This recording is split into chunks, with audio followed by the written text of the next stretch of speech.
mo kí wa pé a kú déédéé àsìkò yìí o. Ara líle lòògùn ọrọ̀, ọlọ́run bẹ̀ mí kò ní jẹ́ kí àlàáfíà kó kúrò láyé wa o. Ojú ni ìmọ́lẹ̀ ara. Ẹ wo plant tẹ̀ ń wò yìí, ewé tẹ̀ ń wò yìí, ẹ wo dáadáa. À ń pè ní èkùkù ọ̀dàn ọ̀ èkùkù igbó lọ́dọ̀ títí wa. Ìmọ̀ orúkọ mi tẹ́lẹ̀ máa pè nílùú tiyín o. Òyìnbó ń pè ní Cleome ficosa.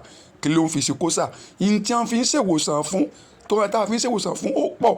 Àmọ́ ní pàtàkì jùlọ ojú. Ẹ lọ wá báyìí kó pọ̀ dáadáa ìdọ̀tí ara rẹ̀ ẹ ṣàn nù. Bottle water òfìfo ẹ wá ẹ fọ̀nù ẹnu ẹ fọ̀nù. Omi òjò tí ó fara kan kankan tó lè kún bottle water yẹn ẹ wá sẹ́gbẹ́ kan. Ẹ gbọ́ báyìí. Ẹ wá mú ewé yẹn kẹ́ ẹ gún dáadáa. Ẹ rọ sínú ike yẹn kọ́fẹ́ ẹ kún dáadáa. Ẹ lè fún omi yẹn ẹ fi sí dáadáa kẹ́ ẹ fi rẹ́ fún bí ọjọ́ bíi 5. Ọjọ́ karùn-ún ó ti ṣe máa lò.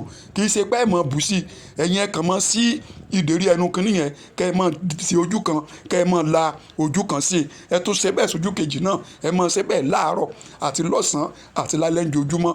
Lágbára gbogbo tó jẹ mọ́ bí ìpín kátàràsì ló kó mọ́. Wọ́n bá máa fọ kòkòrò yẹn yóò máa fọ kúrò ńbẹ̀. Àlàáfíà ó sì tó ojú yín. Lágbára lọ́wọ́ Ọlọ́run ojú kò ní lè dédé gbogbo wa o. Tí wọ́n tá ń lo ewé yìí fún ó pọ̀. Èkùkù ọ̀dàn lápá àbí èkùkù igbó. Ẹ jọ̀wọ́ ẹ bá mi share ẹ̀. Ojú kò ní tẹni kọ̀ọ̀kan yín o. Àlàáfíà kò ní kó lé yín o. Ní orúkọ Jésù Olúwa wa. Ire o.